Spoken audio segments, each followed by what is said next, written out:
méthode, c'est vrai que c'est à la mode, mais en fait c'est un nouveau mot pour des pratiques assez anciennes. C'est le retour du bon sens, et c'est le bon sens et l'autonomie des personnes plutôt que la bureaucratie, plutôt que le taylorisme. Et donc, est-ce que l'agilité est appelée à durer? Je pense que oui, parce que dans un monde économique très changeant, très mouvant, faire confiance aux gens, se servir de leur motivation, de leur savoir-faire collectif, c'est extrêmement important. Donc je pense que l'agilité va durer. Alors, il est vrai que certaines entreprises se plaignent d'un fort taux d'abandon des projets agiles. En fait, l'agilité, ce n'est pas une méthode magique. L'agilité, ça ne remplace pas les compétences techniques, les compétences professionnelles des gens, et ça ne remplace pas le fait qu'il faille réfléchir à l'intérêt du projet, aux personnes et aux ressources nécessaires pour le mener, et aussi que l'agilité, ça permet d'être très efficace, mais ça ne permet pas de faire trop vite. Et donc très souvent, en fait, les projets qui sont abandonnés viennent d'un manque de préparation et de demandes beaucoup trop fortes des directions des entreprises. Et par rapport à la réticence à ce changement?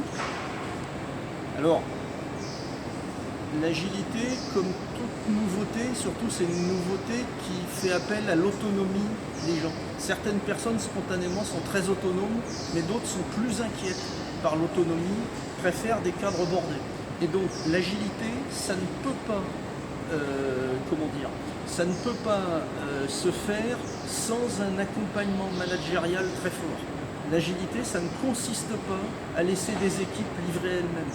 C'est au contraire, à l'instar d'un coach d'une équipe de football qui s'occupe beaucoup de ses joueurs, surtout avant et après le match et dans les vestiaires, l'agilité c'est exactement pareil. La gestion de projet elle est extraordinaire parce qu'elle vous définit, il y a des méthodes, il y a énormément de choses qui se font, mais qui sont un peu techniques. Moi, ce qui m'intéresse, je suis RH, c'est pas forcément que la technique elle est importante.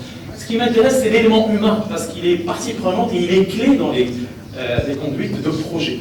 Et donc justement, l'approche que je veux vous dire, qui est nouvelle, c'est que dans les conduites de projet, il faut intégrer l'aspect conduite de changement aussi, parce qu'elle a après un élément fort qui est lui, d'après les études, la résistance au changement est l'un des freins les plus importants à la réussite de projet. Parce qu'il ne suffit pas d'avoir un planning et des règles, coûts, délais, etc. qu'on voit pour les projets. Il faut aussi s'intéresser à l'élément humain pour pouvoir s'en sortir et aller au-devant.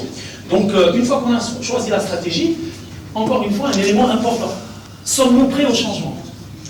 J'ai une stratégie, oui, en effet, c'est une procédure d'octobre, c'est un changement de logiciel, je vais discuter avec l'équipe IT, c'est l'émergence, j'ai des idées comment les implémenter, oui, mais est-ce que tout le monde est prêt à implémenter l'idée qui est venue soit de la base ou du top management? Eh bien, il faut s'en assurer, parce que si on n'est pas prêt, eh bien, c'est une condition de ne pas faire le changement, il ne va pas réussir.